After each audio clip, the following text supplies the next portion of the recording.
ఈరోజు మంచి మాటలు మనం బైబిల్ నుంచి పరిశీలిద్దాం. ప్రియమైన దేవుని బిడ్డలారా, నాలుగుతో నరకమేనా, నాలుగుతో నరకమేనా అనేటటువంటి మాటలు మనం బైబిల్ నుంచి పరిశీలిద్దాం. జాగ్రత్తగా మనం వాక్యం మీద దృష్టి కేంద్రీకృతమై ఉంచుదాం. నాలుగుతో నరకమేనా అనేటటువంటి ఈ మాటలు మనం జాగ్రత్తగా ఆలోచిద్దాం. ప్రియమైన దేవుడి బిడ్డలారా, దేవుడు మనందరికీ అవయవాలు ఇచ్చాడు. మన శరీరమందు దేవుడు అవయవాలను ఇచ్చాడు. ఆ అవయవాలను ఎందుకు ఇచ్చాడంటే, ప్రతి అవయవం కూడా దేవుడి కోసం వినియోగించాలని మాత్రమే ఇచ్చాడు. గుర్తుపెట్టుకోవాలి ఈ మాట. ప్రతి అవయవం కూడా దేవుడి కోసం వినియోగించాలని మాత్రమే ప్రతి అవయవాన్ని దేవుడిచ్చాడు. అయితే సాతాను ఏం చేసిందంటే, అవయవాల్లో మార్పు తీసుకొచ్చింది. ప్రతి అవయవం దేవుడి కోసం వినియోగించాలని దేవుడిస్తే, ఈ అవయవాల్లో మార్పు తీసుకొచ్చింది. ఏంటా మార్పు అనంటే, దేవుడి కోసం వినియోగించాలి అవయవాలు. నాలుక దేవుడి కోసం, కళ్ళు దేవుడి కోసం, నోరు దేవుడి కోసం, నాలుక దేవుడి కోసం, నీ పెదవులు దేవుడి కోసం, నీ చెవులు దేవుడి కోసం, నీ మాట దేవుడి కోసం, నీ నడవడిక దేవుడి కోసం, నీ చేతులు దేవుడి కోసం, నీ బాడీ అంతా కూడా దేవుడి కోసమే చేసుకున్నాడు. దీనికి ఎగ్జాంపుల్ ఏంటంటే, మనము ఒక సైకిల్ చేసుకుంటాం, అంతేనా? సైకిల్ తయారు మనమే చేసుకున్నాం అనుకోండి. ఎందుకు చేసుకుంటాం సైకిల్? మనం సైకిల్లో ఉన్న పార్ట్స్ అన్నీ కూడా మనకు ఉపయోగపడాలనే కదా. సైకిల్ పెడల్ ఉపయోగపడాలని, బెల్లు ఉపయోగపడాలని, వెనకాల క్యారేజీ ఉపయోగపడాలని, స్టాండ్ ఉపయోగపడాలని, రిమ్ములు ఉపయోగపడాలని, టైర్లు ఉపయోగపడాలని, హ్యాండిల్ ఉపయోగపడాలని, దాని ప్రేము ఉపయోగపడాలని, అన్నీ మనకు ఉపయోగపడాలని మనం చేసుకుంటాం. అవి మనకు ఉపయోగపడుతున్నాయి. ఇంకోటి, అవి ఉపయోగపడకుండా రిమ్ ఇరిగిందనుకో, సైకిల్ ఏమైద్ది? సైకిల్ వెళ్ళిద్దా? వెళ్ళదు. మనం గమ్యస్థానానికి చేరలేం. అలాగే దేవుడు కూడా అవయవాలన్నిటినీ ఆయన చిత్త ప్రకారం చేశాడంట. వాటిల్లో ఏ అవయవం కూడా దేవుడికి పనికి రాకుండా పోతే ఆ ఆత్మ నరకానికి పోతుంది. ఇందులో అనుమానం లేదు, సచ్చు సందేహం అసలు ఏం లేదు. చాలా ప్రమాదం. ఒక సైకిల్ రిమ్ ఇరిగితేనే నువ్వు గమ్యస్థానానికి వెళ్ళలేనప్పుడు, ఒక సైకిల్ పగిలిపోతేనే ఒక గమ్యస్థానానికి వెళ్ళలేనప్పుడు, నీ అవయవాళ్ళు ప్రతిది కూడా దేవుడి కోసం ఉపయోగించకపోతే నువ్వు పరలోకానికి వెళ్ళవు. ఇలాగా దెయ్యము మాస్టర్ ప్లాన్తో ఉండి అవయవాలలో కోరికను తీసుకొచ్చి పెట్టేసింది. అవయవాళ్ళు ఏం తెచ్చింది? కోరిక తీసుకొని పెట్టింది. అసలు దేవుడు అవయవాలను ఎందుకు ఇచ్చాడు? ఆయన కోసం బ్రతకాలని ఇచ్చాడు. ఆయన పనే మనకు అవయవాల పని. అర్థమవుతుందా? కళ్ళుని అడిగామనుకోండి, ఎవరి పని? కళ్ళు. నేత్రాలారా ఎందుకు అని అడిగామనుకోండి, దేవుడి కోసం అనాలి. నోరు ఎందుకు? దేవుడి కోసం. చేతులు ఎందుకు? దేవుడి కోసం. మాట ఎందుకు? దేవుడి కోసం. ఇవన్నీ కూడా అలాగ అనాలి. కానీ మార్పు తీసుకొచ్చి పెట్టిందండి. అవయవాలలో, దేవుడి కోసం చేసినటువంటి అవయవాల్లో పూర్తిగా మార్పు తీసుకొచ్చి పెట్టిందండి దెయ్యం. చూద్దాం అద్భుతంగా ఎలాంటి మార్పు 4 ద్వారా తెచ్చిందో చూద్దాం. దానికంటే ముందు 1 కొరింథీ పత్రిక 12వ అధ్యాయము 18వ వచనం చదువుకున్నాం. 1 కొరింథీ పత్రిక 12వ అధ్యాయము 18వ వచనం చూడండి. అయితే దేవుడు అవయవములలో ప్రతి దానిని తన చిత్త ప్రకారము శరీరంలో ఉంచెను. చూసారా? అవయవములో ప్రతి దానిని తన చిత్త ప్రకారం శరీరంలో ఉంచాడంట. అంటే మన అవయవాలు ఎవరి చిత్త ప్రకారం ఉంచాడు? దేవుడి చిత్త ప్రకారం ఉంచాడంట. అవయవాల్లో ప్రతిది కూడా తన చిత్త ప్రకారము మన శరీరంలో ఉంచాడంట. ఈ అవయవాలకి ఎవరి చిత్తము? ఆయన చిత్తము, మన చిత్తం కాదు. ఇది గుర్తుపెట్టుకోవాలి మనం. అవయవాలకి ఆయన చిత్తంతో వాటిని చేశాడు కానీ మన చిత్తము మన ఇష్టం లేదు అవయవాలకి. గుర్తుపెట్టుకోవాలి ఈ మాట మీరు. ఆయన చిత్తము చొప్పున చేసినటువంటి అవయవాలు ఆయన చిత్తానికి ఉపయోగించుకోకుండా, ఆయన చిత్తానికి ఇవ్వకుండా దెయ్యం ఏం చేసింది తెలుసా? యాకోబు పత్రిక చూద్దాం 4వ అధ్యాయంలో దెయ్యం ఏం చేసింది చూడండి. దెయ్యము దేవుడి చిత్తం కోసం వినియోగించవలసినటువంటి ఈ అవయవాల్లో దెయ్యం ఏం పెట్టిందో చూడండి ఒకసారి. యాకోబు పత్రిక 4వ అధ్యాయం 1వ వచనం నుంచి, మీలో యుద్ధములను, చూడండి, మీలో అంటే మీ అవయవములలో, ఈ లోకంలో ఉన్నదంతా కూడా శరీరాశ కదా, చెప్పాడు కదా, శరీరాశ. శరీరంలో ప్రతి ఒక్క అవయవపు యొక్క ఆశే. నేత్రాశ, శరీరాశ అంటున్నాడు. మీలో యుద్ధములను పోరాటములను దేని నుండి కలుగుచున్నవి? మీ అవయవములలో పోరాడు మీ భోగెచ్చల నుండే కదా. చూసారా? అవయవాల్లో, శరీరంలో అవయవాలు ఎవరి కోసం చేశాడు దేవుడు? ఎవరి కోసం చేశాడు అమ్మా? అవయవాల్లో ప్రతి శరీరంలో ప్రతి అవయవాన్ని దేవుడి కోసం చేశాడు. ఇప్పుడు ఈ అవయవాల్లో ఏమొచ్చిందంట? ఏమొచ్చిందో చూడండి. అవయవాల్లో యుద్ధములను పోరాటములను దేని నుండి కలుగుచున్నవి?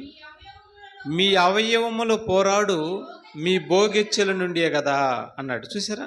అవయవాలు దేవుడి చిత్త ప్రకారంగా దేవుడు నిర్మాణం చేసుకుంటే, ఇప్పుడు ఈ అవయవాల్లో దెయ్యం ఏం చేసింది తెలుసా? దెయ్యం ఏం చేసింది?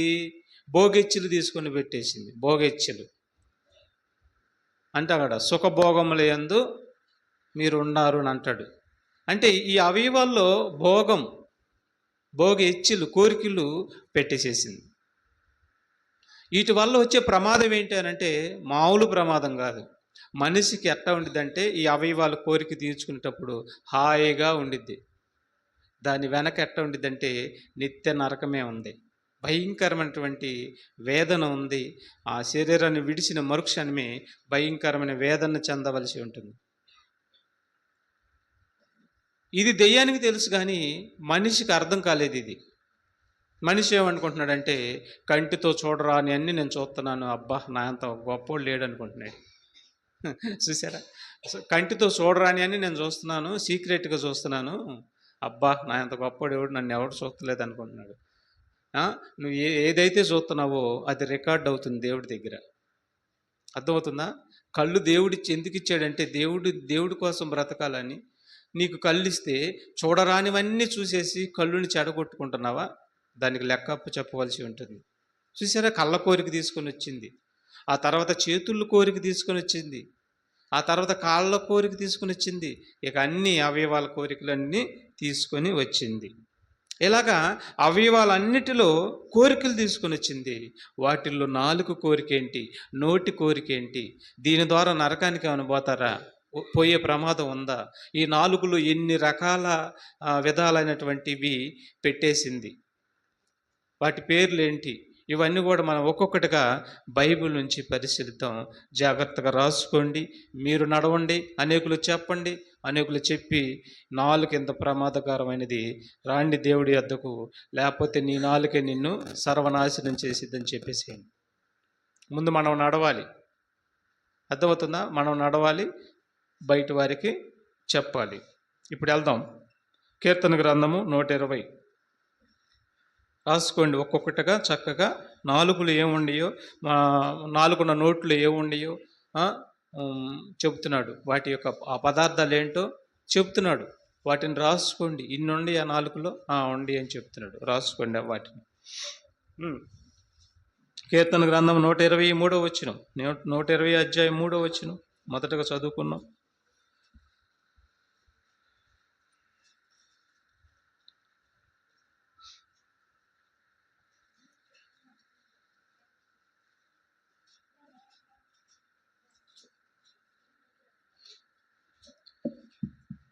నేను చదువుతాను, మీరు ఎవరు చదవబాకండి. 120 అధ్యాయం 3వ వచనం. మోసకరమైన నాలుక, రాసుకోండి మాట. చూసారేమన్నాడు? మోసకరమైన నాలుక అన్నాడు. అంటే నాలుకలో ఏముంది? దేవుడి చిత్తము కదా. దేవుడి చిత్తము నాలుగులో అవయవం, అదొక అవయవం. ఇది దేవుడి చిత్త ప్రకారంగా చేసుకున్నాడు. కానీ ఈ నాలుకని ఏమనంటున్నాడు? మోసకరమైన నాలుక. అంటే నాలుగుకి మోసం చేసేది అని పేరు పెట్టేసాడు. చూడండి, మోసం చేసిద్దంట నాలుక. మీ నాలుక ఎక్కడన్నా అబద్ధం ఆడుతుందా? ఉన్నది లేనిది దాస్తుందా? దేవుడికి మాట ఇచ్చి నెరవేర్చుకోవట్లేదా? జాగ్రత్త. దేవుడికి మాట ఇచ్చిన తర్వాత నెరవేర్చలేదనుకోండి, అది మోసకరమైన నాలుక. జాగ్రత్తగా ఉండాలి. ఏదైనా నువ్వు అబద్ధం దొల్లుతుందా నాలుగు కింద? సాడీలు దొలుతున్నాయి నాలుగు కింద, మోసం. ఇక్కడ మాట అక్కడ మాట ఏమని చెబుతున్నావా? మోసం.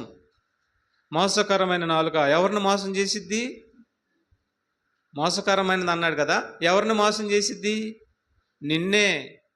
నిన్ను మోసం చేసిద్ది, ఎదుటి వారిని కూడా మోసం చేసిద్ది. తప్పకుండా, తప్పకుండా, సందేహం ఏమీ లేకుండా, ఖచ్చితంగా. అంటే నిన్ను మోసం చేసేది ఎవరిలో ఉంది? ఎవరిలో ఉంది? నీలోనే ఉంది. నీ ప్రతి అవయవము నిన్ను అధోపాతాలను తొక్కేసిద్ది. ఇది దేవుడు చెప్పాడు, సృష్టికర్త చెప్పాడు, నమ్మి తీరాల్సిందే. వాటిల్లో ఒకటే నాలుక. మోసకరమైన నాలుక ఆయన నీకేమి చేయును? ఇంతకంటే అధికంగా నీకేమి చేయును? చూసారా ఉన్నాడు? నాలుక మోసకరమైనది అంటున్నాడు. అంటే అది ఒక మోసకరమైన ఆయుధం అంటున్నాడు. దాన్ని నువ్వు సదును చేసుకోవాలి, దాన్ని నువ్వు జాగ్రత్తగా ఉంచుకోవాలి, జాగ్రత్తగా వాడాలి దాన్ని. లేదంటే నిన్ను భూమి మీద లేకుండా కూడా చేసేస్తుంది అది. నిజమండి, నాలుక అంత పవరు. నాలుక అంటే సామాన్యమైనది కాదు, మోసకరమైనది అన్నాడండి. దాని పేరు మోసకరమైనది, నిన్నే మోసం చేసిద్ది మొట్టమొదట. ఇక రోమపత్రిక 3వ అధ్యాయము 13వ వచనం కూడా చూద్దాం. రోమపత్రిక 3వ అధ్యాయము 13వ వచనంలో ఏమన్నాడు చూడండి. వారు గొంతుక తెరిసిన సమాధి. చూసారా? వారు గొంతుక తెరిసిన సమాధి అన్నాడు. చూసారా? గొంతులో ఏముందంట? గొంతుక తెరిసిన సమాధి, తమ నాలుకతో మోసము చేయుదురు. చూసారా? నాలుకే మోసం అన్నాడు. ఆ నాలుక ఆడిచ్చినట్టుగా వీళ్ళు కూడా ఆడుతున్నారు. చూసారా? నాలుకే మోసము, నాలుక ఆడిచ్చినట్టుగా వీళ్ళు కూడా ఆడుతున్నారు. అది మోసం అన్నాడు. ఆ మోసపు నాలుకతో వీళ్ళు కూడా మోసం చేస్తున్నారంట. వారి పెదవుల కింద సర్ప విషం ఉన్నది. చూసారా? వారి పెదవుల కింద ఏముంది? సర్ప విషం ఉన్నది అంటున్నాడు. చూసారా? అంటే నోట్లో నాలుగు కదా ఉండాల్సింది. నోట్లో నాలుగు కదా, పెదవుల కింద ఏంటి? సర్ప విషం ఎందుకు ఉంది? ఉందా? ఉంది. నీ నోట్లో విషం ఉందా అంటున్నాడు. విషం ఉంటే చచ్చిపోయేది ఎవరు? ఏమండి, నోట్లో విషం ఉంటే చచ్చిపోయేది ఎవరు? ఎవరిలో అయితే విషం ఉండిద్దో వాళ్ళే కదా చచ్చిపోయేది. ఏంటి ఆ విషయం? పాపం అనే విషయం. బూతులు అంటారా? సరసూక్తులు అంటారా? అపహాస్యం చేయటం అంటారా? ఎదుటివారిని ఎగతాళి చేయటం అంటారా? ఎదుటివారిని బూతులు తిడతాం అంటారా? వగేరా వగేరా. నాలుగుతో ఏదైతే దుర్భాష ఏదైతే మాట్లాడుతున్నావో, నీ నాలుగుతో ఎదుటివారికి కీడు చేస్తున్నావో అదే విషం. ఎదుటివారికి అది విషం కీడు చేసిద్ది, నీకు కూడా అది కీడు చేసిద్ది అంటున్నాడండి. వారి నోటి నిండా శపించుటయు పగయు ఉన్నవి. చూసారా? వారి నోటి నిండా ఏమండి? శపించుటయు పగయు అని అంట. నోట్లో శపించేది ఏంటి? నోట్లో పగుండేదేంటి? అంతే మరి. హృదయం నిండిన దాన్ని బట్టి ఏం మాట్లాడిద్ది? నోరు మాట్లాడిద్ది. కాబట్టి నోటి నిండా ఇష్టం ఉందంట మనిషి నిండా. కాబట్టి అది అతన్ని మోసం చేసిద్ది, ఎదుటి వారిని కూడా మోసం చేసిద్ది అని అంటున్నాడు. అంటే నాలుక మోసకరమైనది అంటున్నాడు. దాని పేరే మోసకరమైనది. సామెతల గ్రంథం 18:21 కూడా చూడగలిగితే, సామెతల గ్రంథము 18, 21 వచనంలో మనం చూడగలిగితే ఈ నాలుకలోనంట, అయ్యా సమయలు, సమయలు విను, విను వాక్యం విను, వాక్యం వినాలి, శ్రద్ధగా వాక్యం వినాలా. మన నాలుగు గురించే చెప్తున్నాడు దేవుడు. 18 వచనం, జీవమరణములు నాలుక వశము, దాని యందు ప్రీతి పడువారు దాని ఫలము తిందురు. ఏమన్నాడు? ఏమన్నాడు? జీవమరణములు నాలుక వశము. నువ్వు చావాలన్నా, నువ్వు బ్రతకాలన్నా, నువ్వు నాశనానికి పోవాలన్నా, నిత్య నాశనానికి, నరకానికి, నువ్వు నిత్య జీవానికి వెళ్ళాలన్నా దేని వశము? నాలుక వశము. సృష్టికర్త చెప్పాడు. నమ్ముదామా?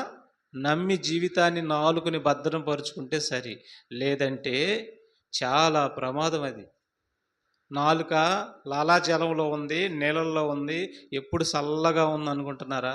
కాదు కాదు, అది నరకంతో చిచ్చు పెడుతుంది. అది నరకానికి తీసుకొని వెళ్తుంది మెల్లిగా నిన్ను. అందుకని మనం చాలా జాగ్రత్తగా ఉండాలి. నిన్ను చంపేది, నిన్ను నాశనానికి పంపించేది, నిన్ను పాతాళానికి పంపించేది నీలో నిక్షిప్తమై ఉంది. తాసుపాము కంటే పవర్ నీ నాలుక అన్నాడు దేవుడు. చూసారా? తాసుపాము కంటే పవర్ అంట. నాలుగు పెదవుల కింద ఏముంది? సర్ప విషం ఉంది అంటున్నాడు. అది వారిని చంపేసిద్ది, ఎదుటి వారిని కూడా ప్రాణం తీసిద్ది. తాసుపాము కరిస్తే భూమి మీదే ప్రాణం పోయిద్దేమో, కానీ పాము కరిస్తే నాలుగులో ఉన్నటువంటి పాపం అనే విషయం కానీ కరిస్తే నిత్యము నాశనమే, నిత్య నాశనం, నిత్య మరణం అనమాట. తాసుపాము కరిస్తే 60-70 సంవత్సరాలు ఈ జీవితంలో భూమి మీద లేకుండా పోతాడు. కానీ నాలుగులో పాపం ఉంటే ఆ పాపం నిన్ను కరిసిద్ది. నాలుగు కింద పాపం ఉంటే అది నిన్ను కరిసిద్ది, నువ్వు చచ్చిపోతావు, నిత్యము సాగుకి వెళ్ళిపోతావు నరకానికి. అంత ప్రమాదం అది. ఆ పాపం అనే విషయం నాలుగు కింద ఉందంట. దానిని తొలగించుకుంటే మంచిది అంటున్నాడు ప్రతి మనిషికి. కీర్తన గ్రంథము 59 వచనం కూడా చూద్దాం. కీర్తన గ్రంథము 59 7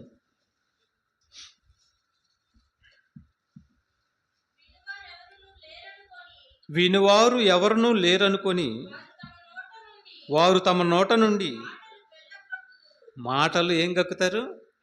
వాంతులు కక్కినట్టు కక్కుతారంట. వినివారు ఎవరు లేరనుకొని. వినివారు ఎవరు లేరా? వినివారు లేరా? లేరా? ఉండరండి. ఎవరు వింటున్నారు తెలుసా?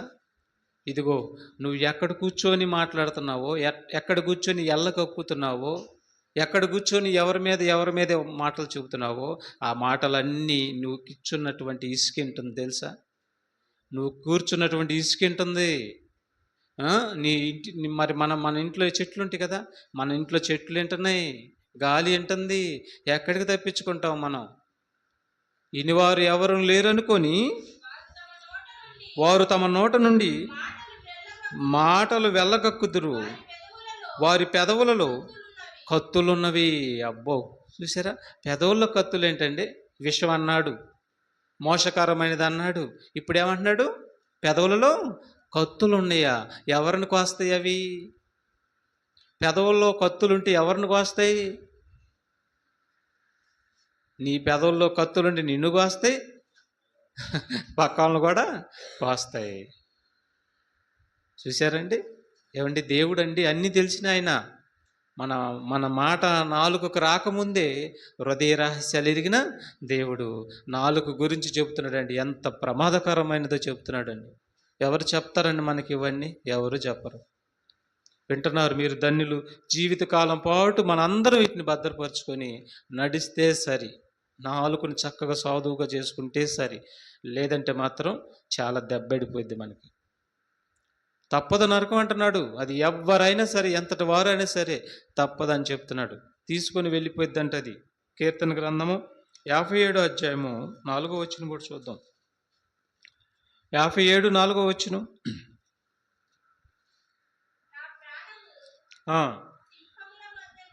నా ప్రాణము సింహముల మధ్య ఉన్నది, కోపోద్రేకుల మధ్యను నేను పండుకొనుచున్నాను.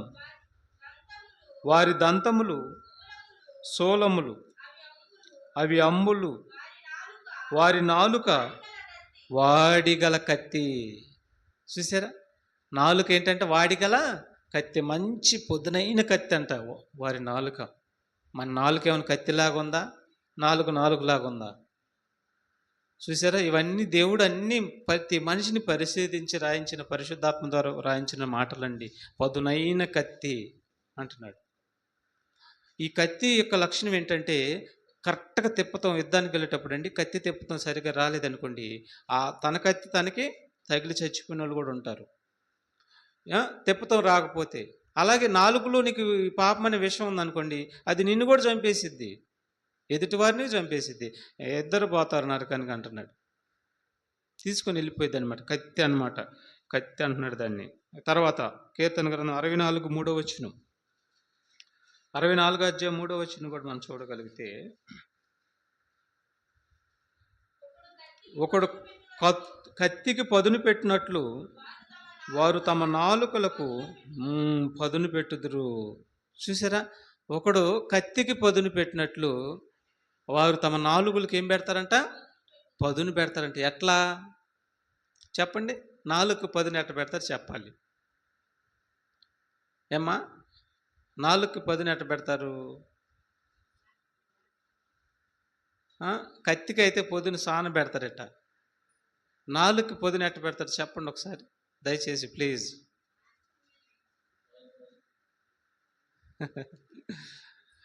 ఏం చేయటానికి పదును పెడుతున్నారు రుతుమ్ గారు? ఎట్ట తిట్టాలి, ఏం తిడితే బాధపడతారు చూసారా? ఎట్ట తిట్టాలి, ఏం తిడితే బాధపడతారు, ఎలా తిడితే వాళ్ళ హృదయం కంగు తినిద్ది, ఎలా తిడితే వాళ్ళు ఏడుస్తారు, ఎలా తిడితే భోజనం తినకుండా ఉంటారు. చూసారా, ఎలా తిడితే వాళ్ళు తండుకుంటారు, ఎలా తిడితే ఇలాగనమాట అభ్యసిస్తాం అనమాట. నాలుగు బాగా పదును పెడతామన్నమాట. పదును పెట్టి పెట్టి పెట్టి ఒకటే మాట డబ్బమని వదిలేసేస్తారన్నమాట. అయిపోయింది, ఎదుటవారు అయిపోయినట్టు తెగిపోతారు ఇక అంతే. హృదయం ఏమైపోద్ది? దెబ్బకు పగిలిపోద్ది మా నాలుగు దెబ్బకి. అట్లా పదును పెడతారంట నాలుగుకండి. తర్వాత యోబు గ్రంథం 20:12-13 కూడా చూద్దాం. ఇవన్నీ మీరు రాసుకొని మొదట మన జీవితానికి మనం అప్పీల్ చేసుకుంటూ ఎదుటి వారికి చెప్పాలి. ప్రేమందరి బిడ్డారా, చెడుతనము వారి నోటికి అదిగో. చూసారేమన్నాడు? చెడుతనం చెడు మాట్లాడతాం. ఏమండి, ఎక్కడైనా కానీ 10 మంది కూర్చున్నాం అనుకోండి, మనమే కూర్చున్నాం అనుకోండి, ఎవరిదో మనకు వద్దండి, మనమే మన జీవితాన్ని మనం సరి చేసుకోవటం మంచిది. మనమే ఒక చోట కూర్చున్నాం అనుకోండి, ఏం మాట్లాడాలి? ఆ రోజు బైబిల్లో ఉన్నటువంటి స్త్రీలు కానీ పురుషులు కానీ ఎక్కడికన్నా వెళ్తే వాళ్ళు ఏం మాట్లాడతారంటే దేవుడి మాటలే మాట్లాడతారు. దేవుడి గురించే వాళ్ళు మాటలన్నీ నోరు తెరిస్తే దేవుడు గురించి మాట్లాడతారు. మరి మనం ఎలా మాట్లాడుతున్నాం? ఎక్కడన్నా ఒక చోట కూర్చుంటే మన ఏ మాటలు వస్తున్నాయి? ఏ మాటలు తీయగా ఉంటున్నాయి? మనకి జుంటి తేనె దారలాగా ఉంటున్నాయి. ఏ మాటలు ఉంటున్నాయి? చెడు మాటలా? చూసారా, చెడు మాటలు తీయగా ఉంటున్నాయి మనకి. మరి అక్కడ మాట ఎక్కడ చెప్పుకోవటం, వాళ్ళ మాట మనం చెప్పుకోవటం, వీళ్ళ మాట వాళ్ళు చెప్పుకోవటం, ఆయమ్మట్ట ఈ అయ్యెట్ట, ఆమెట్ట ఈయనెట్ట, వేస్ట్. ఇవన్నీ అర్థం, ఇవన్నీ వేస్ట్. ఈ తీయగా ఉంటున్నాయా? అది అంటున్నాడు కదా. చూడండి ఏమంటున్నాడు, మళ్ళీ చదవమ్మా. చెడుతనము వారి నోటికి తీయగా నుండెను, వారి నాలుక కింద దానిని దాచిపెట్టిరి. చూసారా, నాలుక కింద ఏం దాచిపెట్టారు? చెడుతనం దాచిపెట్టారా? నాలుక కింద చెడుతనం దాచిపెట్టారా? పోనీవా, వదిలిపెట్టువా, ఇంకా దానికి లోపల పెట్టుకొని నాలుగు కింద పెట్టుకొని బుర్ర ఎత్తావా, తాళం వేస్తావా? అదిగో అంటున్నాడు చూడండి, బుర్ర ఎత్తన్నాడంట, తాళం భద్రం. దానిని వదిలిపెట్టకుండా భద్రం చేసుకుంటున్నారండి. డబ్బులు అండి అది భద్రం చేసుకోవటానికి. డబ్బులా, బంగారమా, వెండా భద్రం చేసుకోవటానికి? నిన్ను చంపేది నాయన నాలుక, నోరు. చెడుతనము తీయగా ఉంటుంది, అది నిన్ను చంపిద్ది. ఎదుటి వారిని బలి తీసుకునిద్ది, ఎదుటి వారి కన్నీరు తీపిచ్చిద్ది, ఎదుటి వారిని బాధా సంగ్రమంలో ముంచిద్ది, ఎదుటి వారి ప్రాణం తీసిద్ది, అవసరమైతే నీ ప్రాణం కూడా తీసిద్ది. అవసరమైతే నిత్య నాశనానికి తీసుకొని, పాపంలో చనిపోతే మనిషి ఎక్కడికి వెళ్ళిపోతాడు? తీసుకొని ఒక నోరు లేక నాలుక నాశనానికి తీసుకొని వెళ్తుందంటే మీరు నమ్మగలరా? చూసారా? అందుకని అంటున్నాడు, చెడుతనము తీయగా ఉంటుందంట, దాన్నంట వాళ్ళు నాలుగు కింద దాచుకుని భద్రం చేసుకున్నారంట, విడిచిపెడతలేదంట. విడిచిపెట్టకపోతే నష్టం ఎవరికి? నష్టం ఎవరికి? మనకే నష్టం, మనకే. ఇంకా ఇంకా చూద్దాం. కీర్తన గ్రంథం 17వ వచనం, 10వ అధ్యాయం 7వ వచనం.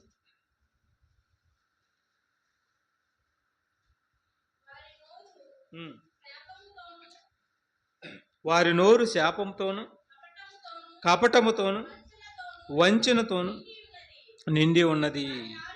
చూసారేమన్నాడమ్మా? మళ్ళీ మళ్ళీ చదవమ్మా. వారి నోరు శాపముతోను కపటముతోను వంచనతోను నిండి ఉన్నది. ఎన్ని ఉండే చూడండి, నోట్లో 4 కాదు ఉండాల్సింది, ఆ 4 కింద ఎన్ని ఉన్నాయి చూడండి. శాపముతోను, కపటము నాలిక, చూసారు? కపటపు నాలిక, కపటముతోను, వంచిన మాటలు, వంచనతోను నిండి ఉన్నది. వారి నాలుక కింద చేటును పాపమును. అదిగో వచ్చేసింది టైటిల్కి తగ్గ మాట దొరికేసింది మనకి. నాలుగు కింద ఏముందంట? చేటును పాపమును. ఏంటి నాలుగు కింద పాపం ఉందా? నాలుగు కింద పాపం ఉండి చచ్చిపోతే ఎక్కడికి వెళ్తాం? నరకానికే కదా. ఇప్పుడు నాలుకతో నరకానికి వెళ్ళొచ్చా? వెళ్ళకూడదా? అది నాలుగుతో నరకానికి వెళ్ళొచ్చు. దేవుడు మరి నాలుగుని ఎందుకు ఇచ్చాడు? దేవుడి కోసం మాట్లాడటానికి నీకు నాలుగు ఇచ్చాడు. దెయ్యం ఏం చేసింది? అయ్యా నువ్వు దేవుడు నీ నాలుగుతో నరకానికి వెళ్ళు, పరలోకానికి వద్దు, దేవుడి చిత్తం నీ నాలుగుతో నెరవేర్చబాకని చెప్పి మన నాలుగుని హిప్నాటిజం చేశాడు, బాగా పొదును పెట్టాడు, విడిచిపెట్టేశాడు. మనకిష్టం వచ్చినట్టుగా మనం మాట్లాడి చేస్తున్నాం. ఇప్పుడు ఏమన్నాడు? నాలుగు కింద ఏముందన్నాడు? చేటును పాపమును ఉన్నవి. చూసారా? పాపం ఉందంట నాలుగు కింద పాపం ఉండి, ఆ పాపం గల నాలుగుతో చచ్చిపోయామంటే మాత్రం తప్పదు నరకము. అందుకే నేడే ఈ మాటలు విన్న వెంటనే మన నాలుగు కింద ఏమైనా ఉందేమో వెంటనే దాన్ని ఏం చేయాలి? కక్కేసేయాలి, విడిచిపెట్టేయాలి. ప్రభు సన్నిధిలో విడిచిపెట్టేసి, అయ్యా క్షమించు, నా నాలుగు కింద ఇది ఉంది, క్షమించు, ఇంకెప్పుడు నేను ఇలా మాట్లాడను, నన్ను క్షమించని ప్రతిది కూడా విడిచిపెట్టేసేయాలి. మనం విడిచిపెట్టేస్తేనే మంచిది. తర్వాత కీర్తన గ్రంథం 50వ అధ్యాయము 19వ వచనం కూడా చూద్దాం. కీర్తన గ్రంథం 50వ అధ్యాయము 19వ వచనం. కీడు చేయవలనని, చూసారేమన్నాడు? కీడు చేయవలనని నువ్వు నోరు తెరుచున్నావు, నీ నాలుక కపటము కల్పించుతున్నది. చూసారా? నాలుక ఏం కల్పిస్తున్నది? కపటము కల్పిస్తుంది. కపటం కూడా పాపమే కదా. కపటంగా ఉండటం, కపటపు మాటలు చెబుతాం పాపమే కదా. ఆ కపటపు మాటలు ఎక్కడ ఉన్నాయి? నాలుక కింద ఉన్నాయి అంట. అంటే పాపం ఉందంట నాలుక కింద. నీ నాలుక కపటము కల్పించుచున్నది. ఇర్మీయా గ్రంథం 9:8 వచ్చిన కూడా చూద్దాం. ఎన్ని మాటలు అన్నాడండి నాలుకతో? ఇర్మీయా గ్రంథము 9వ అధ్యాయం 8వ వచనం.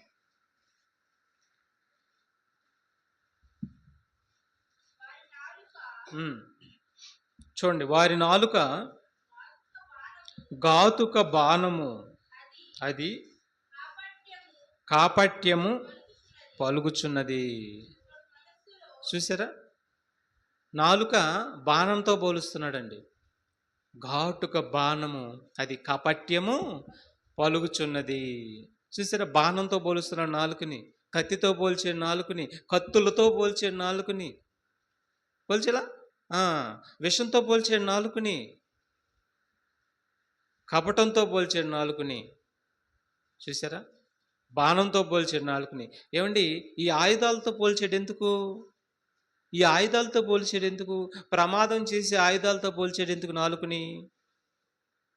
అర్థం చేసుకోవాలి ఇక్కడ. ప్రమాదం చేసి ఆయుధాలతో నాలుకను పోల్చాడంటే అర్థం ఏంటి? బాణం ఏం చేసిద్ది? ఎదు బాణం విడిచిపెడితే ఎదుటివారి గుండెలు కూడా చీల్చేసిద్ది. అలాగే మనిషి యొక్క మాట కూడా ఎదుటివారి గుండె హృదయాన్ని కూడా బద్దలు చేసేసిద్ది.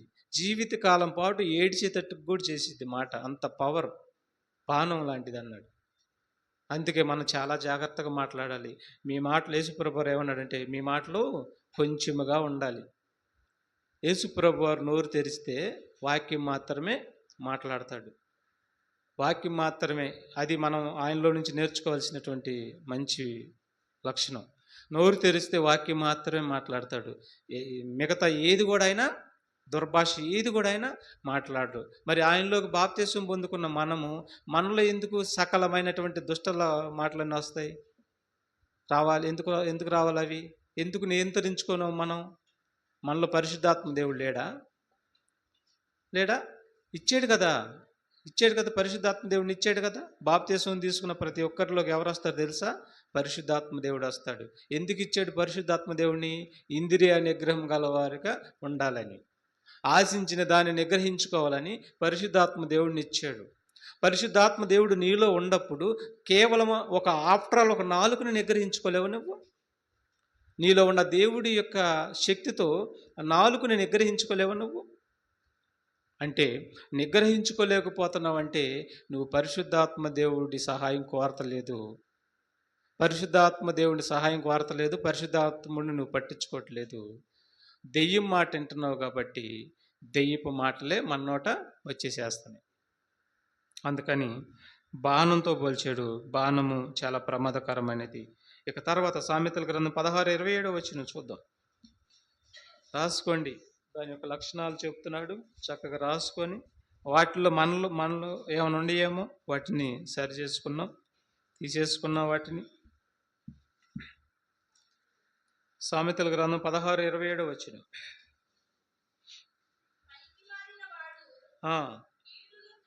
చూడండి, పనికి మాలిన వాడు క్రీడును తవ్వి పైకెత్తును, వాని పెదవుల మీద అగ్ని మండుచున్నట్టు ఉన్నది. చూసారా? పనికి మాలిన వాడు కీడుని తవ్వి పైకి తీసుకొస్తాడు. వాని పెదవుల కింద ఏముంది? అగ్ని మండుచున్నది. నాలుకని దేంతో పోల్చాడు? అగ్నితో పోల్చాడు. చూసారా? అగ్ని అంటే ఏంటి అర్థం? తగలబెట్టేసిద్ది. అంతేనా? అగ్ని ఏం చేసిద్ది? తగలబెట్టేసేసిద్ది. మనిషి నాలుగు కూడా తగలబెట్టేసేసిద్ది. దోయోగ్ అనేటటువంటి ఒక అతను ఉంటాడు. అతను నాలుగు తగలబెట్టేసేసింది. అతని నాలుగు వల్ల చాలా ప్రమాదం, హత్యలు జరిగిపోయినాయి. అతని గురించి చెప్తాను నేను. దోయోగ్ అనేటటువంటి అతని గురించి చెప్తాను. దావీదు కాలంలో ఉన్నవాడు. ఇక్కడ ఏమన్నాడు? నాలుక అగ్ని అంటున్నాడు. అది దహించి వేసిద్ది. నాలుగుని అగ్నితో పోల్చాడు. ఏమనండి? ప్రమాదకరమైన వాటితో పోలుస్తున్నాడు ఏంటి నాలుగుని? అమ్మా అర్థం చేసుకోండి. నాలుగుని దేంతో పోలుస్తున్నాడు? ప్రమాదకరమైన వాటితో పోలుస్తున్నాడు ఏంటి? విషంతో పోల్చాడేంటి? బాణంతో పోల్చాడేంటి? తర్వాత ఇంక దేంతో పోల్చాడు? మోసకరమైన దానితో పోల్చాడు, కత్తితో పోల్చాడు, కత్తులతో పోల్చాడు దాన్ని.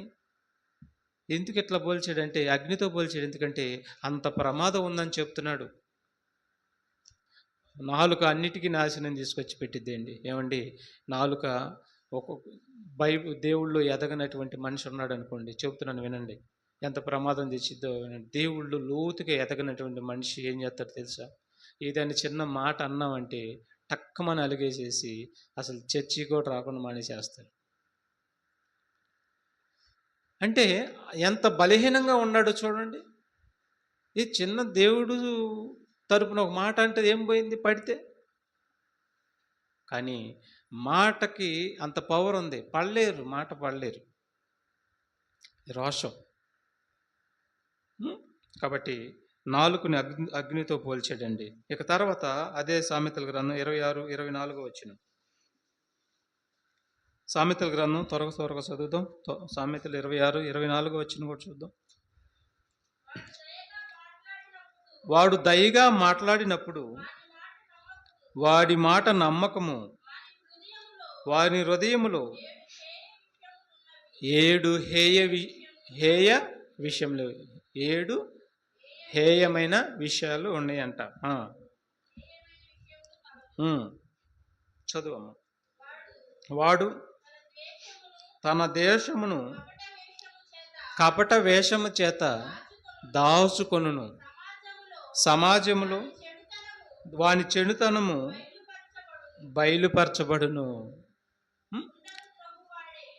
చాలు చాలు చాలు చాలు 24 వచ్చిన వరకు చాలు.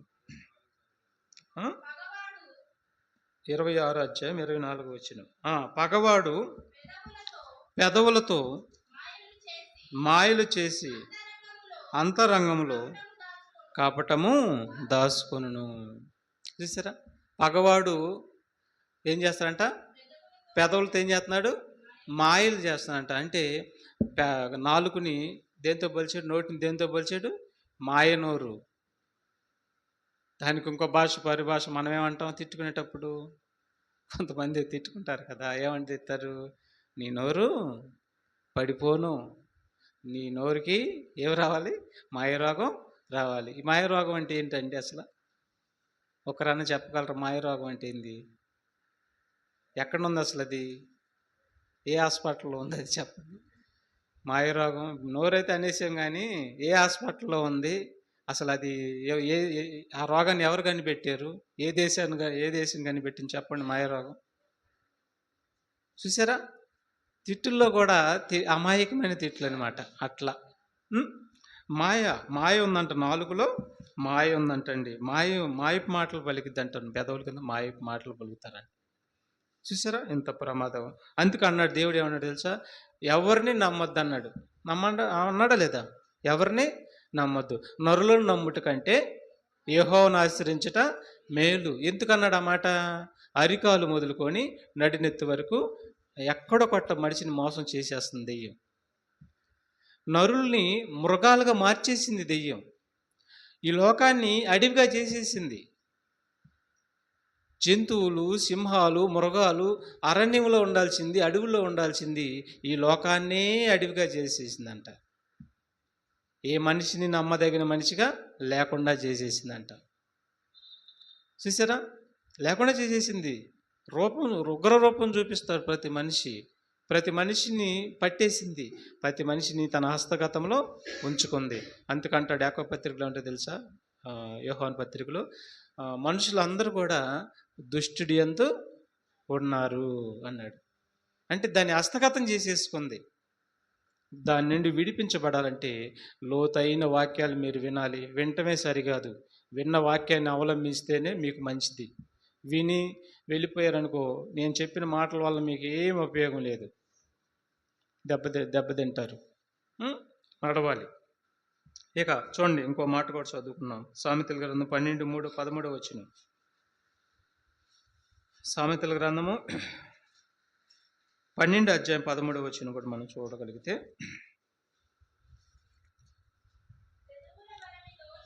పెదవుల వలన దోషము అపాయకరమైన ఊరి. చూసారు ఏమన్నాడు? పెదవుల వలన దోషము ఊరితో పోల్చాడు. నీకు ఊరి తెచ్చుకొచ్చి పెట్టిద్ది. చూసారా, ఊరి తెచ్చుకొచ్చి పెట్టిద్ది. ఎదుటి వారికి ఊరి తెచ్చుకొచ్చి పెట్టిద్ది. అవునా కాదా? ఏమండి, ఇద్దరు తప్పు చేశారనుకోండి, లేదంటే హత్య చేశారనుకోండి, ఈ ఇద్దరిని మరి పరిశోధిస్తారు. పోలీసులు అడుగుతున్నప్పుడు వాళ్ళు కొంతమంది అబద్ధపు సాక్షులను పెడతారు. డబ్బు పెట్టేసి ఏం పెడతారు?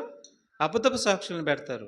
అబద్ధపు సాక్షులను పెట్టినప్పుడు వారి పలికే మాట వలన తప్పు చేసిన వాడికి ఏం పడుతుంది?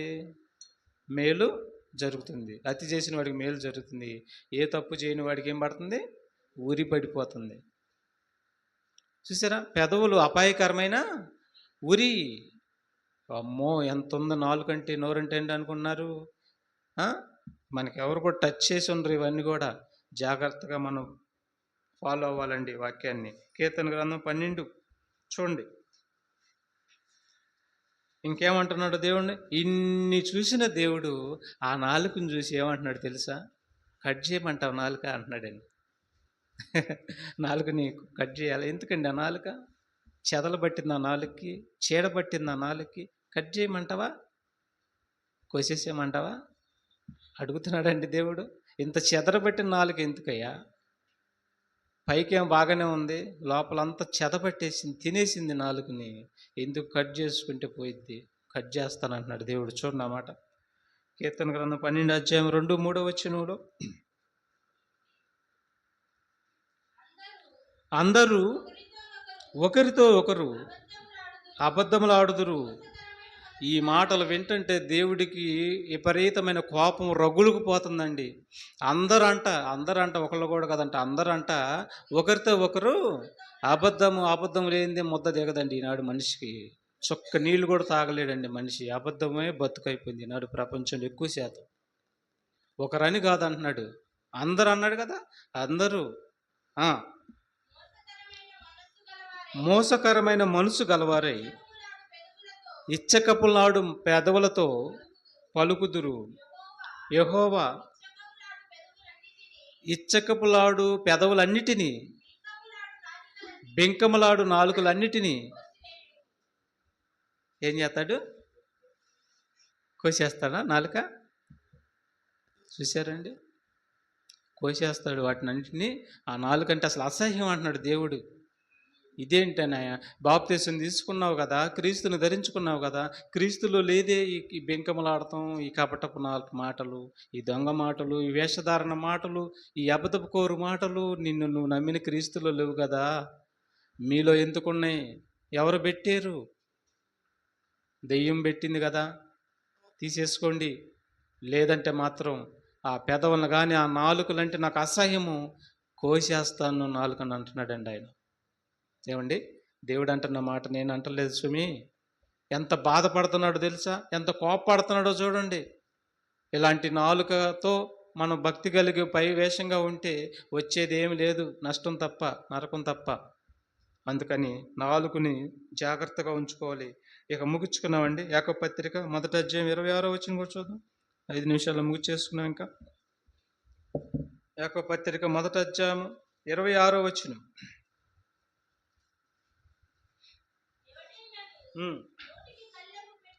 జాగ్రత్తగా వినాలి. ఇప్పుడు ఇవన్నీ ఉండే కదా, ఇవన్నీ చెప్పుకుంటూ వచ్చాడు కదా. నాలుగులు ఏమున్నాయి? అగ్ని, మరి బాణం అంటున్నాడు, మోసకరమైనది అంటున్నాడు, విషం ఉందంటున్నాడు, అది అది మాయ అంటున్నాడు, ఇచ్చకపు మాటలు మాట్లాడిద్ది అంటున్నాడు. ఎన్నో చెప్పుకుంటూ వచ్చాడు. ఇవన్నీ నీ హృదయంలో పెట్టుకొని నీ నాలుకని నువ్వు చదును చేసుకోకుండా నేను మహాభక్తుడిని, భక్తురాలని మనం అనుకున్న కుదరదు నాయన, పప్పులు ఉడకం అంటున్నాడు. కుదరదు, నా దగ్గర కుదరదు. మీరు మనుషుల దగ్గర ఎన్నైనా చెప్పుకోవచ్చు, నేను భక్తుడిని, నేను భక్తురాలని ఎన్నైనా చెప్పుకోవచ్చు. నా దగ్గర కుదరదు. నా దగ్గర కొలమానం ఉంది, నేను కొలుస్తాను. ఏ విధంగా నువ్వు భక్తురాలు అయ్యావు, ఏ విధంగా నువ్వు భక్తుడు అయ్యావు, ఏ బేసిక్ మీద నువ్వు భక్తుడు అయ్యావని నేను చూస్తే సాక్ష్యాధారాలు అన్నీ వచ్చేసేస్తాయి. ఇసుక సాక్ష్యం చెప్పిద్ది, గాలి సాక్ష్యం చెప్పిద్ది, నువ్వు కూర్చున్న చెట్టు సాక్ష్యం చెప్పిద్ది, నువ్వు కూర్చున్న బండ సాక్ష్యం చెప్పిద్ది, మొత్తం సాక్ష్యం చెప్తాయి. ఇదిగో ఇదే నీ నాలుక. నీ నాలుక ఎట్టుంటే భక్తి గడవా అంటావేంటి? చదువుదా ఈ మాట, చదువుదాం. యాకోబు పత్రిక 1వ అధ్యాయం 26వ వచనం చూద్దాం. ఎవడైనను నోటికి కళ్ళెం పెట్టుకోమంటున్నాడు. ఏమండి, నోటికి ఏం పెట్టుకోమంటున్నాడు? కళ్ళెం పెట్టుకోవాలి. ఏంటి కళ్ళెం? వాక్యము. నోటికి వాక్యం పెట్టుకోమంటున్నాడు. వాక్యం పెట్టుకొని వాక్యం ఎటు తిప్పుతుందో అటు తిప్పు నోరుని. వాక్యం ఏదైతే మాట్లాడమంటుందో అదే మాట్లాడు నాలుగుతో.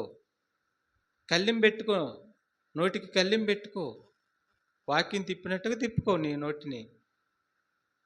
ఎవడైనాను నోటికేమో కళ్ళెం పెట్టుకోకుండా దాన్ని విడిచిపెట్టేసి, దాన్ని వదిలిపెట్టేసి, నేను భక్తిపరుణ్ణి, నేను భక్తిపరురాల్ని అని అన్ని విస్తారమైన నువ్వు ప్రార్థన చేసిన, విస్తారమైన ఉపవాసాలని ప్రార్థన చేసిన, దేవారాత్రం కన్నీరు పెట్టి ఏడ్చి ప్రార్థన చేసిన,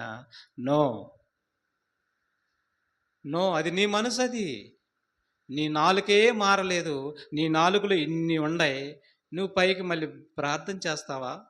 పాపమైద్ది సుమి, పాపమైద్ది అంటున్నాడు ఆ ప్రార్థన. ఇంకా నిజమండి. యెషయా గ్రంథం 1వ అధ్యాయం 15వ వచనంలో అంటాడు, కీర్తన గ్రంథంలో అంటాడు, వారి పాపము వారి ప్రార్థన పాపమగునుగాక అంటాడు. హ్మ్. ఇక ఇప్పుడు చూద్దాం ఈ మాట మళ్ళీ చదువమ్మా. చాలా ఎవడైనను నోటికి కళ్ళెము పెట్టుకొనక తన హృదయమును మోసపరుచుకొనుచు భక్తి గలవాడనని అనుకుని ఎడల వాని భక్తి వ్యర్థమే. చూసారు ఏమన్నాడు? నోటికి కళ్ళెం పెట్టుకోకుండా నేను భక్తి గలవాడను, నేను భక్తి పరురాలను అని అనుకుంటే ఆ భక్తి వ్యర్థం అన్నాడా కాదన్నాడా? వ్యర్థం అన్నాడా? భక్తి వ్యర్థం అయితే పోయేది ఎక్కడికి? నరకం తప్పదుగా. ఇప్పుడు నాలుగుతో ఎక్కడికి వెళ్తాం? నరకమేనా? అది ఇప్పుడు నాలుగు ఎట్టుందో చూసుకోవాలి. నాలుగు ఎట్టుంది ఇప్పుడు? అయ్యా నాలుగు బాగానే ఉందయ్యా, ఉప్పు రుచి వస్తుంది, మసాలా రుచి వస్తుంది, ఇది సప్పగా ఉందా లేదంటే కారంగా ఉందా, బాగా రుచి వస్తుంది అనుకుంటున్నారేమో. అవి కాదు, ఇవన్నీ ఉండే, ఇవన్నీ తీసుకొని వెళ్ళబోతుంది, తీసుకొని వెళ్ళిపోబోతుంది నరకానికి నీ ఆత్మని నాలుక. కాబట్టి నాలుకను అదుపులో పెట్టుకోకుండా నేను భక్తిపరుణ్ణి అని అనుకుంటే నువ్వు దేవారాత్రం ప్రార్థన చేసినా నీ ప్రార్థన వ్యర్థం అని చెప్పేశాడండి. నిజమండి. ఇంకో మాట కూడా చూద్దాం. అదే యాకోబు పత్రికలోనే చూద్దాం. యాకోబు పత్రిక ఏబు గ్రంథం చూద్దాం. ఏబు గ్రంథం 31:30 వచ్చిన చూద్దాం. ఏబు గ్రంథం 31:30 వచ్చినలో ఇక ముగించుకున్నామండి. చదువమ్మ 31 అధ్యాయం 30 వచ్చి.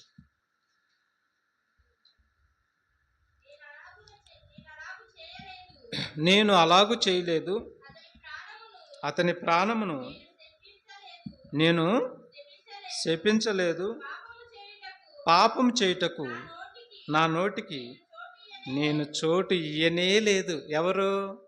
ఏబు గారు. ఏబు గారు ఏమంటున్నాడు? పాపం చేయటానికి నా నోటికి ఏమి ఇవ్వలేదు, చోటు ఇవ్వలేదు. సాతాను చిత కొట్టింది ఎవరిని? ఏబు గారిని బ్రతుకుని చిత కొట్టేసింది సాతాను. పిల్లల్ని చంపింది, అది పిల్లల్ని సర్వనాశనం చేసేసింది, చంపింది. ఆస్తిని సర్వనాశనం చేసేసింది. ఆ తర్వాత ఒంటి నిండా గెడ్డలు పుట్టేశాయి, ఒంటి నిండా సీమి రక్తం కారుతుంది. స్నేహితులు వచ్చి ఎగతాలు చేస్తున్నారు, ఇతను ఏదో పాపం చేసాడు కాబట్టి ఈ రోగం పట్టుకుంది, పాపం మనిషిని విడిచిపెట్టదు అని చెప్పి స్నేహితులు మాట్లాడారు. ఆ తర్వాత చివరికి భార్య ఏమంది? ఇంకా దేవుడు అంటున్నావేంటి నువ్వు, ఆయన దూషించు చావు అని అందండి. నిజమండి ఆ మాట. దూషించి సావరాదు అని అనేసింది. ఇన్ని బాధలు భరించాడండి పాపం ఆయన. ఇన్ని బాధలు భరించేసి చివరికి ఏమన్నాడు తెలుసా? యెహోవా ఇచ్చెను, యెహోవా తీసుకొని పోయాను, యెహోవా నామమునకు స్తుతి కలుగును గాక అని అన్ని విషయంలో దేవుడిని ఒక్క మాట కూడా అనలేదు, దేవుడు అన్యాయస్తుడని చెప్పడం లేదు. అదే అంటున్నాడు, నా నోటితో పాపం చేయటానికి నేను అసలు అవకాశమే ఇవ్వలేదు, చోటే ఇవ్వలేదు అంటున్నాడండి. మనం కూడా అట్టే ఉండకూడదు. నోటితో పాపం చేయడానికి అవకాశం ఉంది, దానికి వచ్చే శిక్ష ఆత్మక నిత్య నాశనం. అందుకని జాగ్రత్తగా మనం ఉండాలి. చివరి మాట చదువుకున్నాం చూడండి. యాకోబు పత్రిక 3వ అధ్యాయము 3 నుండి 10 వరకు చదవండి. ప్రార్థన చేసుకున్నాం. ఇంకా నాలుకని నోటిని అదుపులో పెట్టుకోకుండా నేను భక్తిపరుడిని అని అనుకుంటే వారి భక్తి అంత ఏమైపోద్దంట? వ్యర్థము అని చెప్పేశాడండి. వ్యర్థం. అది వ్యర్థమైన భక్తి నాశనానికి, నరకానికి తీసుకుని వెళ్ళిపోయింది. ఇక్కడ చూద్దాం 3వ అధ్యాయము 3వ వచనం నుంచి 10వ వచనం వరకు యాకోబు పత్రిక. చూడండి, జాగ్రత్తగా వినాలి. గుర్రములు మనకు లోబడుటకై నోటికి కళ్ళెం పెట్టి వాటి శరీరం అంతయు త్రిప్పుదుం కదా. ఏమండి, గుర్రాలు లోగడ పూర్వీకులు మన రాజులు ఏం చేస్తారంటే, అవి లోపడాలంటే ఏం చేస్తారంటే కళ్ళేలు వేస్తారు. గుర్రాలే కాదండి, ఎద్దులకి ఏం చేస్తామండి మనం? ఎద్దులకి ఏం చేస్తాం? ఇటు తిరగాలంటే ఏం చేయాలి? ఇటు తిరగాలంటే ఇటు తిరిగి ఎద్దంటే తిరగదు. ఈ కళ్ళెం పెట్టి ఎట్లా అంటే తాళ్ళు లాగితే ఇటు తిరిగిద్ది, ఇట్లా అయితే ఇటు తిరిగిద్ది. అంటే దాన్ని ముక్కు కళ్ళెం వేసి లాగితే ఎట్లాగితే అటు తిరిగిద్ది. అలాగే పూర్వీకుల్లో రాజులు వెళ్ళేటప్పుడు గుర్రాల మీద వెళ్ళేవారు. వాళ్ళు ఏం చేస్తారంటే మంచి స్పీడ్ మీద వెళ్ళేది గుర్రం. వెళ్ళేటప్పుడు ఆ గుర్రానికి ముక్క ఏం చేస్తారంటే కళ్ళెం వేస్తారు. కళ్ళెం వేస్తే ఏ దారికి వెళ్ళాలంటే అటు తిప్పుతాడు. ఇప్పుడు మన బస్సుకి స్టీరింగ్ తిప్పినట్టుగా దాని తాడు తిప్పితే వెళ్ళిపోద్ది అన్నట్టు. అంటే ఒక గుర్రాలు నీకు లోబడాలని దాని ముక్కుకి ఏం వేస్తున్నావు? కళ్ళెం వేస్తున్నావు నువ్వు. ఇది ఎరికేనా నీకు? ఇది తెలుసా నీకు? మరి నీ నాలుక కళ్ళెం వేయాలని తెలియదు నీకు? బుద్ధి అన్న ఉండొద్దా? బుద్ధి జ్ఞానం అన్న ఉండొద్దా? నాలుక ఏం వేయమంటున్నాడు? కళ్ళెం వేయాలి. నాలుక కళ్ళెం వేస్తే వేయిపోతే సస్తావు. అది విషం. అది నిన్ను కాల్చేసిద్ది.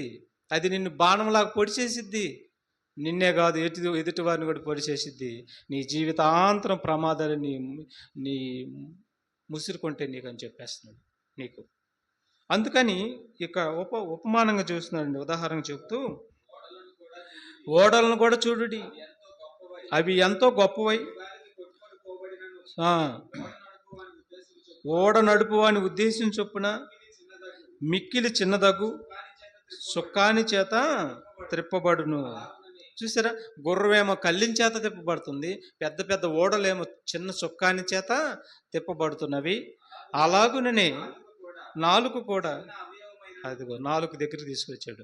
నాలుక చిన్న అవయవమైనను అదిగో దాన్ని అదిరిపడిద్ది అంట. దాని పేరేంటి? అదిరిపడిద్ది. అదిరిపడే నాలుక. ఎంత కొంచెపు నిప్పు ఎంత విస్తారమైన అడవిని తగలబెట్టేసిద్ది అండి. కారు చిచ్చు అంటారు అమెరికాలో. కారు చిచ్చు మంచి ఎండాకాలంలో పడిద్దండి. నిప్పు పడితే కొన్ని వేల ఎకరాల్లో కాలుకుంటూ వెళ్ళిపోతే కదా, ఎన్ని నీళ్లు పోసి ఆగదనమాట కారు చిచ్చు. అలాగే అడవిలో చిన్న నుప్పు పడితే ఇక ఆకులన్నీ ఎట్టుంటాయి? పిల్లపిల్లలాడతాయి. ఇక నుప్పు అంటుకుంటే ఆగిద్ది? అది ఆగదు. దాంతో పోలుస్తున్నాడండి. అలాగే నాలుక అగ్నియే. నాలుక మన అవయవములో ఉంచబడిన పాప ప్రపంచమై సర్వ శరీరమునకు నుప్పు పెట్టేసిద్ది అంటున్నాడు. అర్థమైందా? ఒక చిన్న నుప్పు అడవినే తగలబెట్టిద్ది అన్నాడు కదా. నీలో ఉన్న చిన్న నాలుక నీ సర్వ శరీరానికి ఏం చేసిద్ది? మాలిన్యం అంటే పాపము కలగజేసిద్ది. ఈ ప్రకృతి చక్రమునకు చిచ్చు పెట్టును, అది నరకం చేత చిచ్చు పెట్టబడును. చూసారా, నాలుక ఎక్కడికి తీసుకొని వెళ్ళిద్దంట? నాలుకలో మంట ఉందంట. ఈ మంట ఎక్కడికి తీసుకునింది? నరకంలో నుండి వచ్చి నాలుక తగులుతుందంట. అది చనిపోతాం. చూసారా, నాలుగులో పాపం ఉండి చనిపోతామే, అప్పుడు ఆత్మ తీసుకొని వెళ్ళి అక్కడ పడేసిద్దంట నరకంలో. చూసారా, మృగ పక్షి సర్ప జలశరములు ప్రతి జాతి నరజాతి చేత చాదు కాజాలును చాదు ఆయన గాని ఏ నరుడును. చూసారని ఏమన్నాడు? ఏ నరుడును నాలుకను సాధు చేయ నేరడు చెప్పేశాడండి. ఏ నరుడు నాలుకను సాధు చేయ నేరడు, అది మరణకరమైన. అదిగో చూసారా ఉన్నాడు, మరణం చంపిద్దంట అది నిన్ను. రెండో మరణం తెచ్చిపెట్టిద్దంట నిన్ను. నీ నాలుకే నరకానికి తీసుకొని వెళ్ళిద్దంట. అది మరణకరమైన విషముతో నిండి ఉన్నది. అది నిరర్గళమైన దుష్టత్వమే. దీనితో చూసారండి, జాగ్రత్త వినండి మాట. ప్రార్థన చేసుకున్నాం, ముగించుకున్నాం, అయిపోయింది. దీనితో తండ్రి అయిన ప్రభువును స్తుతింతుము. బాగా వినాలండి. ప్రార్థన చేసిన ఇట్లా ఉంటే వినడని చెప్పానా? ఇదిగో వచ్చేసింది మాట. ఇట్లా ఉండి నాలుగు ఇట్లా ఉండి ఈ నాలుగుతోనే తండ్రి అయిన దేవుని ఏం చేస్తారంట? స్తోత్రం స్తోత్రం స్తోత్రం స్తోత్రం. ఎంతకాలం? రాత్రి అంతా నాలుక. పొద్దున్నే ఇక్కడ మాట అక్కడ, అక్కడ మాట ఇక్కడ, అక్కడ బూతులు ఇక్కడ బూతులు, ఇక్కడ సాడీలు అక్కడ సాడీలు, ఇక్కడ తిడతాం అక్కడ తిడతాం. ఇవన్నీ పెట్టుకొని రాత్రంతా స్తుతులు చెల్లిస్తున్నాను నేను ప్రార్థన స్తుతులు చెల్లించావనుకో ఏమైద్ది? అదిగో అంటున్నాడు చూడండి, దీనితో తండ్రైన ప్రభువును. దేనితో? ఇన్ని లక్షణాలు పెట్టుకొని తండ్రైన ప్రభువును స్తుతింతుము. తర్వాత దీనితోనే దేవుడి పోలికగా పుట్టిన మనుషులను చెప్పింతుము. చూసారు ఏమన్నాడు? ఒక్క నోట నుండి ఆశీర్వచనము శాపవచనము బయలు వెళ్ళును. నా సహోదరులరా, అదిగో ఏమన్నాడు? ఇలాగా ఉండకూడదు, చచ్చిపోతారయ్యా. ఇలాగ ఉండకూడదు. భక్తి అంటే ఏంటి అనుకుంటున్నారు? యేసుప్రభు అంటే ఏంటి అనుకుంటున్నారు? ఆ? ఆయన నిలువెత్తు నీతిమంతుడు. ఆయనలో బాప్తీసం ద్వారా ధరించుకున్న నీలో ఇలాంటి దౌర్భాగ్యమైనటువంటి నాలుకలో ఇంత లక్షణాలు ఉంటే చచ్చిపోతావు నా సహోదరులారా. ఇలాగా ఉండకూడదు. నీటి బొగ్గలో ఒక జల నుండి తీయని నీరు, చేదు నీరును, అదిగో చూసారా? ఒక బావిలో 2 ఓట్లు ఓడతాయా అమ్మా? ఓడతాయా? ఇప్పుడు కొట్టడి పంపు ఉంది మనకు అక్కడ. వస్తే ఉప్పు నీళ్ళు వస్తాయి, లేదంటే మంచి నీళ్ళు వస్తాయి. 2 కలిపి వస్తాయా? మరి ఏంది నీ నాలుగులో 2 వస్తున్నాయి అంటే నీళ్ళు ఎవరున్నారు ఇప్పుడు? బాగా ఒప్పుకున్నారండి ఎవరో కానీ.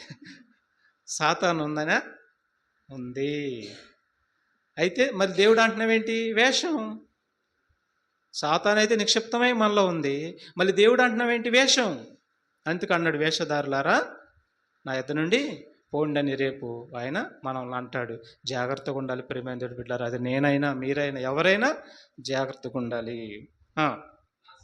నా సహోదరులారా చూడండి జాగ్రత్తగా. నా సహోదరులు ఎలాగ ఉండకూడదు? అంజూరపు చెట్టున ఒలివ పండ్లైనను, ద్రాక్ష తీగరన అంజూరపు పండ్లైనను కాయన, అటువలని ఉప్పు నీళ్ళలో నుండి తీయని నీరు ఊరవు. చూసారా? కాబట్టి నా సహోదరులారా ఇలాగా ఉండకూడదు. నాలుక ఏం చేస్తుంది? నరకం తెచ్చి పెడుతుంది. నాలుకలో పాపం ఉంది, జాగ్రత్త. దాన్ని మనం తీసేసుకున్నాం, లేదంటే నీకే నష్టం. నువ్వెంత ప్రార్థన చేసినా, ఎంత స్తుతులు చెల్లించినా, ఎంత ఉపవాసాలు నీ ప్రార్థన చేసినా, నాలుక అదుపులో లేకపోతే నీ భక్తి అంతా వ్యర్థం. ఇది నేనన్న మాట కాదు, సృష్టికర్త అన్న మాట. రేపు కన్ను మూసిన మరుక్షణమే నీ భక్తి ఎలాగ వ్యర్థమైద్దో ఆనాడు తెలిసిద్ది.